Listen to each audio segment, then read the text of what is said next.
Welcome to banking classes. आज की topic है कैश रिजर्व, नगद कोष किसको कहते हैं। तो टॉपिक को स्टार्ट करते हैं। तो फिर हम टॉपिक को स्टार्ट करते हैं। नगद कोष होता क्या है। इसके पहले हम लोग पढ़ रहे थे लाभ रहित निवेश। लाभ रहित निवेश कितने प्रकार के होते हैं? 2 प्रकार के होते हैं। कौन कौन से? मृत स्कंद और नगद कोष। मृत स्कंद इसके पहले वाले वीडियो में हम देख लिए हैं। इस टॉपिक में हम डिस्कस करने वाले हैं नगद कोष के बारे में। नगद कोष क्या होता है और नगद कोष को निर्धारित करने वाले तत्व क्या है। ये मोस्ट इम्पॉर्टेंट टॉपिक है। ओके, तो नगद कोष के अंतर्गत 2 प्रकार के कोष शामिल किए जाते हैं।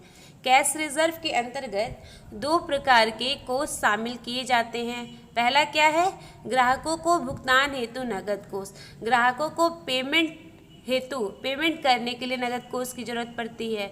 तो नगद कोष के अंतर्गत 2 प्रकार के कोष शामिल किए जाते हैं।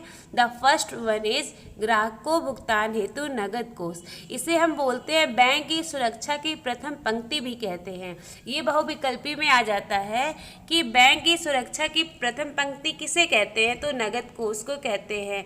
ओके, तो बैंक की सुरक्षा की प्रथम पंक्ति किसे कहते हैं, ये क्वेश्चन बहुविकल्पी क्वेश्चन में आ जाता है कि फर्स्ट लाइन ऑफ डिफेंस हम किसे कहते हैं। तो नगद कोष के अंतर्गत 2 प्रकार के कोष शामिल होते हैं। तो पहला क्या है?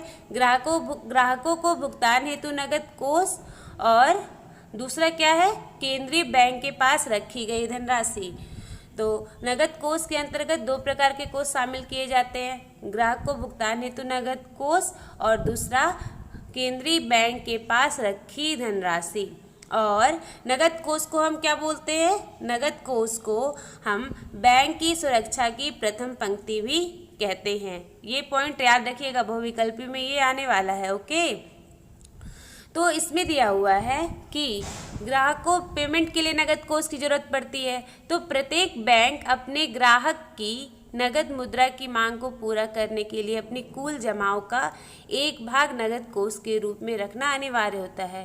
तो कैश रिजर्व में 2 प्रकार के फंड शामिल होते हैं। ग्राहक को पेमेंट करने के लिए कैश रिजर्व और केंद्रीय बैंक के पास रखी धनराशि। और एक और इम्पॉर्टेंट इसमें है कि नगद कोष को हम बैंक की सुरक्षा की प्रथम पंक्ति भी कहते हैं।